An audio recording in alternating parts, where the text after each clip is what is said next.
ಪೋತಲೂರು ವೀರ ಬ್ರಹ್ಮೇಂದ್ರ ಸ್ವಾಮಿಯವರು ವಿಶ್ವಕ್ಕೆ ಮಾನವರು. ಭಾರತ ದೇಶದ ಸಂವಿಧಾನವನ್ನ ಬರೆದಿರ್ತಕ್ಕಂಥ ಅಂಬೇಡ್ಕರ್ ಅವರನ್ನ ವಿಶ್ವ ಮಾನವ ಅಂತೀವಿ. ತಾನಾಯ್ತು, ತನ್ನ ಕುಟುಂಬ ಆಯ್ತು, ತನ್ನ ಸಂಸಾರ ಆಯ್ತು, ಇಡೀ ಪ್ರಪಂಚವೇ ತಿರುಗಿ ನೋಡಿದಂತ ಮಾಡಿದಂತ ವ್ಯಕ್ತಿ. ಅವರನ್ನ ನಾವು ಅನೇಕ ರೀತಿಯ ನದಿ, ಸಾಗರ, ಸರೋವರ, ಸಮುದ್ರಗಳನ್ನ ಒಳಗೊಂಡಿರ್ತಕ್ಕಂಥ ಈ ಭೂಮಿ ನಮ್ಮ ವಿಶ್ವಕರ್ಮ ಕುಲಬಾಂಧವರ ಎಲ್ಲರಿಗೂ ನಮಸ್ಕಾರ. ನಮಸ್ಕಾರಕ್ಕೆ ಪ್ರತಿ ನಮಸ್ಕಾರ. ನಮ್ಮ ಭಾರತ ದೇಶದ ಸಂಸ್ಕೃತಿಯ ಒಂದು ಸಂಸ್ಕಾರ ಅಲ್ವಾ? ಗೌರವ ಕೊಟ್ಟಂತವ್ರಿಗೆ ಗೌರವ ಕೊಡುವುದು ಮಾನವೀಯತೆಯ ಸೃಜನಾತ್ಮಕ ಸಂಸ್ಕಾರವುಳ್ಳ ಒಂದು ಗುಣ ಇರಲಿ. ಏನಿವತ್ತು ನಮ್ಮ ವಿಶ್ವಕರ್ಮ ಕುಲಬಾಂಧವರ ಕುಲದೇವತೆಯಾಗಿರ್ತಕ್ಕಂಥ ಶ್ರೀ ಕಾಳಕಾದೇವಿಯ ಪಾದಗಳಿಗೆ ನಮಸ್ಕರಿಸುತ್ತಾ 2025-26ನೇ ಸಾಲಿನ 10ನೇ ತರಗತಿ ಮತ್ತು 12ನೇ ತರಗತಿಯಲ್ಲಿ ಪಾಸಾದಂತ ಎಲ್ಲ ನಮ್ಮ ಕುಲಬಾಂಧವರ ವಿದ್ಯಾರ್ಥಿಗಳಿಗೆ ಒಂದು ಪುರಸ್ಕಾರ ಸಮಾರಂಭವನ್ನ ಏರ್ಪಡಿಸಿದ್ದೀವಿ. ಈ ಒಂದು ಸಮಾರಂಭಕ್ಕೆ ಅಧ್ಯಕ್ಷತೆಯನ್ನು ವಹಿಸಿರ್ತಕ್ಕಂಥ ನಮ್ಮ ಜಿಲ್ಲೆಯ ನಮ್ಮ ವಿಶ್ವಕರ್ಮ ಸಮುದಾಯದ ನಿರ್ದೇಶಕರು, ಕರ್ನಾಟಕ ರಾಜ್ಯ ವಿಶ್ವಕರ್ಮ ಸಂಘದ ರಾಜ್ಯ ಉಪಾಧ್ಯಕ್ಷರು ಆಗಿರ್ತಕ್ಕಂಥ ಪುರುಷೋತ್ತಮ್ ಸರ್ ಅವರೇ,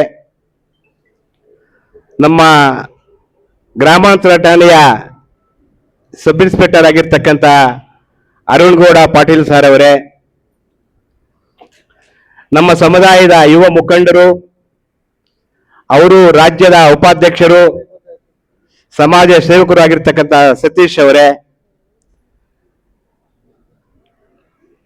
ಬೈರ್ಕೂರು ಗ್ರಾಮ ಪಂಚಾಯಿತಿಯ ಮಾಜಿ ಅಧ್ಯಕ್ಷರು, ನಮ್ಮ ಸಮುದಾಯದ ಹಿರಿಯರು ಆಗಿರ್ತಕ್ಕಂಥ ಲಕ್ಷ್ಮೀನಾರಾಯಣಚಾರಿ ಅವರೇ, ಮಾಜಿ PLD ಬ್ಯಾಂಕ್ ಸದಸ್ಯರು ರಾಮಚಂದ್ರಾಚಾರಿ ಅವರೇ, ನಮ್ಮ ಕುಲಬಾಂಧವರಾದಂಥ ಹಿರಿಯರು ಚೋಳಂಗುಟ್ಟ ರಾಮಕೃಷ್ಣಾಚಾರಿ ಅವರೇ, ನಮ್ಮ ಈ ಒಂದು ಸಂಘದ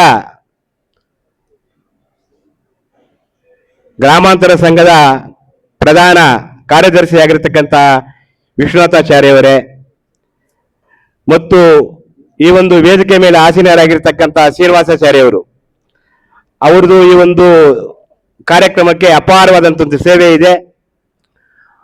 ಅವರು ನಮ್ಮ ಸಮಾಜದ ಬಗ್ಗೆ ತುಂಬಾ ಆಸಕ್ತಿ. ಅವರು ಇರೋದು ಬೆಂಗಳೂರಲ್ಲಿ. ಪ್ರತಿ ವರ್ಷನೂ ನಮ್ಮ ಒಂದು ಜಯಂತಿ ನಡೆಯುವಾಗ ಬೆಂಗಳೂರಿಂದ ಬಂದು ಉತ್ನೂರು ಪಂಚಾಯತಿಯಿಂದ ಪಲ್ಲಕ್ಕಿಯನ್ನು ಮಾಡ್ಕೊಂಡು ಬರ್ತಾರೆ.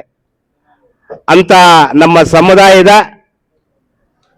ಒಳ್ಳೆಯ ವ್ಯಕ್ತಿಗಳು ಅವರು ವೇದಿಕೆ ಮೇಲೆ ಆಸೀನರಾಗಿದ್ದಾರೆ.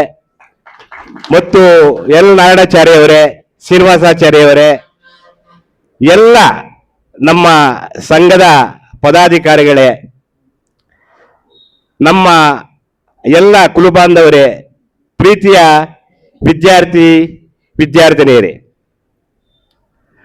ಪ್ರಪಂಚ ಅಂತಕ್ಕಂಥ ಒಂದು ಭೂಗೋಳ, ಈ ಭೂಮಿಯಲ್ಲಿ ಮಾನವ ಜೀವಿ ಜೊತೆಗೆ ಸಾವಿರಾರು ಜೀವಿಗಳನ್ನು ಒಳಗೊಂಡಿರ್ತಕ್ಕಂಥ ಈ ಭೂಮಿ, ಪ್ರಕೃತಿಯನ್ನ ಎತ್ತಿ ತೋರಿಸ್ತಕ್ಕಂಥ ವಿಧವಾದಂಥ ಗಿಡ ಮರಗಳನ್ನು ಹೊಂದಿರತಕ್ಕಂಥ ಈ ಭೂಮಿ, ಅನೇಕ ಬೆಟ್ಟ ಗುಟ್ಟ ಪರ್ವತಗಳನ್ನು ಹೊಂದಿರತಕ್ಕಂಥ ಈ ಭೂಮಿ, ಅನೇಕ ರೀತಿಯ ನದಿ, ಸಾಗರ, ಸರೋವರ, ಸಮುದ್ರಗಳನ್ನು ಒಳಗೊಂಡಿರ್ತಕ್ಕಂಥ ಈ ಭೂಮಿ, ಒಟ್ಟಾರೆ ಪ್ರಕೃತಿಯ ಎಲ್ಲವನ್ನ ಹೊಂದಿರತಕ್ಕಂಥ ಈ ಭೂಮಿಯನ್ನ ನಾವು ಸಮಾಜ ಅಂತ ಕರೀತೀವಿ.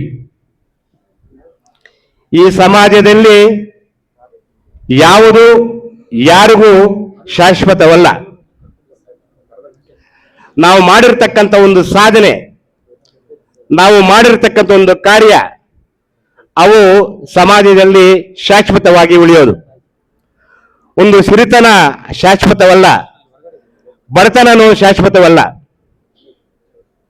ಒಟ್ಟಾರೆ ವಿದ್ಯಾರ್ಥಿ ಜೀವನದಲ್ಲಿ ನೀವು ಕಲಿತಿರ್ತಕ್ಕಂಥ ಒಂದು ಸಂಸ್ಕಾರದ ಗುಣ, ನೀವು ಮಾಡಿರ್ತಕ್ಕಂಥ ಒಂದು ಸಾಧನೆ ಸಮಾಜದಲ್ಲಿ ಶಾಶ್ವತವಾಗಿ ಉಳಿತಕ್ಕಂಥದ್ದು. ಹಾಗಾಗಿ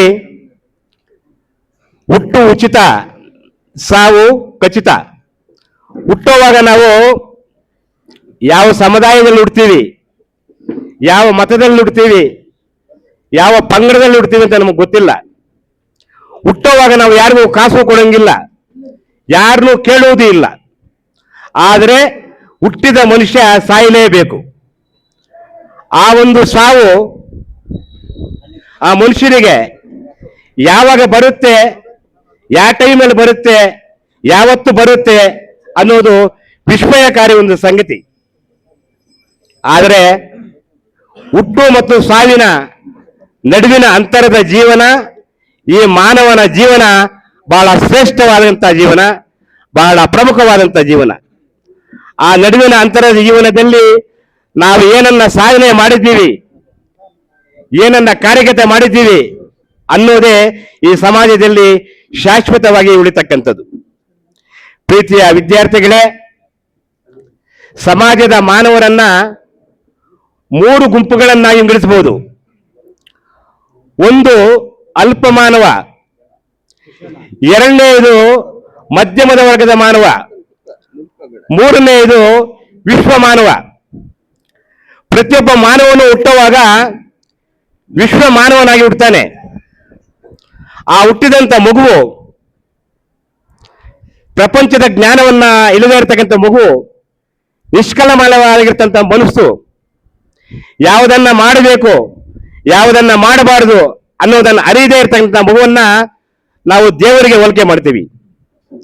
ಅಂತ ಮಗುವು ಬೆಳೀತಾ ಬೆಳೀತಾ ಅಲ್ಪ ಮಾನವನಾಗುತ್ತೆ. ಆ ಮಗು ಅಲ್ಪ ಮಾನವನಾಗಲು ಕಾರಣ ಏನಪ್ಪಾ ಅಂತಂದ್ರೆ, ಆ ಮಗು ಜನಿಸಿರ್ತಕ್ಕಂಥ ಒಂದು ಕುಟುಂಬ, ಆ ಸುತ್ತಲೂ ಇರತಕ್ಕಂಥ ಒಂದು ಪರಿಸರ, ಅಲ್ಲಿನ ಒಂದು ಸನ್ನಿವೇಶ, ಅಲ್ಲಿನ ಒಂದು ಜನರ ನಡವಳಿಕೆ, ಅದನ್ನ ಅರಿತು ತನ್ನ ನಿತ್ಯ ಜೀವನದಲ್ಲಿ ಅದನ್ನ ಬಳಸ್ಕೊಳ್ಳುತ್ತೆ. ಅಲ್ಪ ಮಾನವನಾದಂತಹ ಗುಣಗಳು ಯಾವುವು ಅಂತಂದ್ರೆ, ಕೆಟ್ಟವರ ಸಹವಾಸವನ್ನ ಮಾಡಿದಂಥವನ ಅಲ್ಪ ಮಾನವ ಅಂತೀವಿ. ಕೆಟ್ಟ ಚಟಗಳನ್ನ ಕಲಿತಿರುವವನನ್ನ, ಸ್ವಾರ್ಥ ಮನೋಭಾವವನ್ನ ಬೆಳೆಸ್ಕೊಂಡಿರ್ತಕ್ಕಂಥವನನ್ನ, ಪ್ರಪಂಚದಲ್ಲಿ ಜನರಿಗೆ ಜಗಳವನ್ನು ಉಂಟು ಮಾಡ್ತಕ್ಕಂಥವನನ್ನ, ಪಾಪ ಪುಣ್ಯ ಅನ್ನೋದು ಅರಿವಿಲ್ಲದೆ ಇರತಕ್ಕಂಥವನನ್ನ, ಜನರನ್ನ ಒಬ್ಬ ಕ್ರೂರಿ ಪ್ರಾಣಿಯಂತೆ ಕಾಣ್ತಕ್ಕಂಥವರನ್ನ ಅಲ್ಪ ಮಾನವ ಅಂತೀವಿ. ಅಂತ ಅಲ್ಪ ಮಾನವನನ್ನ ನಾವು ಮತ್ತೆ ವಿಶ್ವಮಾನವನನ್ನಾಗಿ ಮಾಡಬಹುದು. ಅದು ನಮ್ಮ ಕೈಯಲ್ಲಿದೆ. ಅವನು ಜನಿಸಿರ್ತಕ್ಕಂಥ ಒಂದು ಸನ್ನಿವೇಶ, ಆ ಒಂದು ಸಂದರ್ಭವನ್ನ ಅರಿತು ಆ ಒಂದು ಪ್ರದೇಶದಿಂದ ನಾವು ದೂರ ತಂದು ಆ ಒಬ್ಬ ಮಾನವನಿಗೆ ಸಂಸ್ಕಾರವುಳ್ಳ ಒಂದು ವಿದ್ಯಾಭ್ಯಾಸವನ್ನು ಕೊಟ್ಟಾಗ ಆತ ಮಧ್ಯಮ ವರ್ಗದ ಮಾನವನಾಗಬಹುದು, ಇಲ್ಲ ವಿಶ್ವ ಮಾನವನು ಆಗಬಹುದು. ಹಾಗೆ ಮಧ್ಯಮ ವರ್ಗದ ಮಾನವ ಅಂತಂದ್ರೆ ಯಾರಿಗೂ ಕೇಡನ್ನು ಬಯಸುವುದೂ ಇಲ್ಲ, ಯಾರಿಗೂ ಒಳ್ಳೆಯದನ್ನು ಮಾಡುವುದೂ ಇಲ್ಲ. ತನ್ನ ಕಣ್ಣೆದುರಿಗೆ ಯಾವುದೋ ಒಂದು ಕೆಟ್ಟ ವಿಚಾರ ಹವ್ಯಾಸಗಳು ನಡೀತಾ ಇದ್ರು ನೋಡ್ದಂಗೆ ಹೊರಟೋಗೋದು.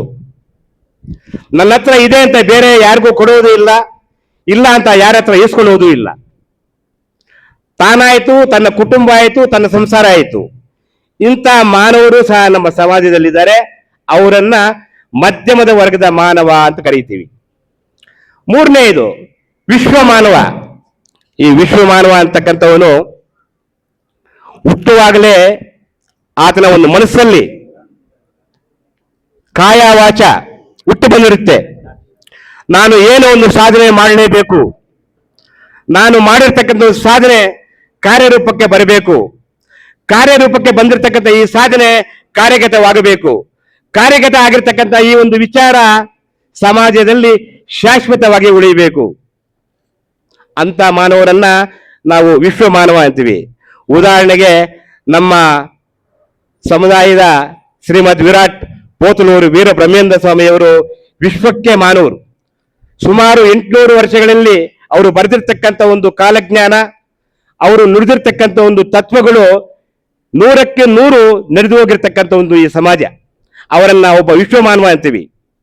ಹಾಗೆ ನಮ್ಮ ಅಮರಶಿಲ್ಪಿ ಜಕಣಾಚಾರಿ ಅವರ ಸಾಧನೆ, ಅವರ ಶಿಲ್ಪಕಲೆಯ ಒಂದು ಮಹತ್ವ ಇಡೀ ಪ್ರಪಂಚವೇ ತಿರುಗಿ ನೋಡಿದಂತ ಮಾಡಿದಂತ ವ್ಯಕ್ತಿ, ಅವರನ್ನ ನಾವು ವಿಶ್ವಮಾನವ ಅಂತೀವಿ. ಹಾಗೆ ನಮ್ಮ ಭಾರತ ದೇಶದ ಸಂವಿಧಾನವನ್ನ ಬರೆದಿರ್ತಕ್ಕಂಥ ಅಂಬೇಡ್ಕರ್ ಅವರನ್ನ ವಿಶ್ವಮಾನವ ಅಂತೀವಿ. ನಮ್ಮ ದೇಶಕ್ಕಾಗಿ ಹೋರಾಟ ಮಾಡಿರ್ತಕ್ಕಂಥ ಅನೇಕ ಮಹನೀಯರನ್ನ ವಿಶ್ವಮಾನವ ಅಂತೀವಿ. ಪ್ರೀತಿಯ ವಿದ್ಯಾರ್ಥಿಗಳೇ, ಈ ವಿದ್ಯಾರ್ಥಿ ಜೀವನದಲ್ಲಿ ನೀವು ಏನನ್ನು ಬೇಕಾದರೂ ಸಾಧನೆ ಮಾಡಬಹುದು, ಏನನ್ನು ಬೇಕಾದರೂ ಜಯಿಸಬಹುದು ಅಂತ ಶಕ್ತಿ ನಿಮ್ಮಲ್ಲಿ ಅಡಕವಾಗಿದೆ. ಈ ಒಂದು ವಿದ್ಯಾರ್ಥಿ ಜೀವನದಲ್ಲಿ ನಿಮ್ಮ ಆಸ್ತಿ ಒಳ್ಳೆಯ ಗುಣ, ನಿಮ್ಮ ಆಸ್ತಿ ಒಳ್ಳೆಯ ನಡತೆ, ನಿಮ್ಮ ಆಸ್ತಿ ಒಳ್ಳೆಯರ ಸಹವಾಸ, ನಿಮ್ಮ ಆಸ್ತಿ ಒಳ್ಳೆಯರ ಬಂಧು ಬಳಗ, ನಿಮ್ಮ ಆಸ್ತಿ. ಇವೆಲ್ಲವನ್ನ ಪಡೆಯಬೇಕು ಅಂದ್ರೆ ನೀವು ಉತ್ತಮವಾದಂಥ ಒಂದು ಶಿಕ್ಷಣವನ್ನು ಪಡೆಯಬೇಕು. ಆದ್ದರಿಂದ ನೀವು ನಿಮ್ಮ ಜನ್ಮ ಕೊಟ್ಟಂತ ತಂದೆ ತಾಯಿಯ, ನಿಮಗೆ ವಿದ್ಯಾಭ್ಯಾಸವನ್ನು ಕೊಟ್ಟಿರುತ್ತ ಗುರು ಹಿರಿಯರ, ಅನೇಕ ಮಹನೀಯರ ಕೆಲವು ಆದರ್ಶಗಳನ್ನ ನಿಮ್ಮ ಜೀವನದಲ್ಲಿ ಪಾಲಿಸಿಕೊಂಡು ಉತ್ತಮವಾಗಿ ನಮ್ಮ ಸಮಾಜಕ್ಕೆ ಹಿತಕರವಾಗಿರ್ತಕ್ಕಂಥ ಒಂದು ಶಾಶ್ವತವಾಗಿರ್ತಕ್ಕಂಥ ಒಂದು ಕೆಲಸ ಕಾರ್ಯಗಳನ್ನ ಮಾಡ್ತಕ್ಕಂಥ ಒಂದು ಶಕ್ತಿ ಸಾಮರ್ಥ್ಯ ಆ ಭಗವಂತ ನಿಮಗೆ ದಯಪಾಲಿಸಿರಿ.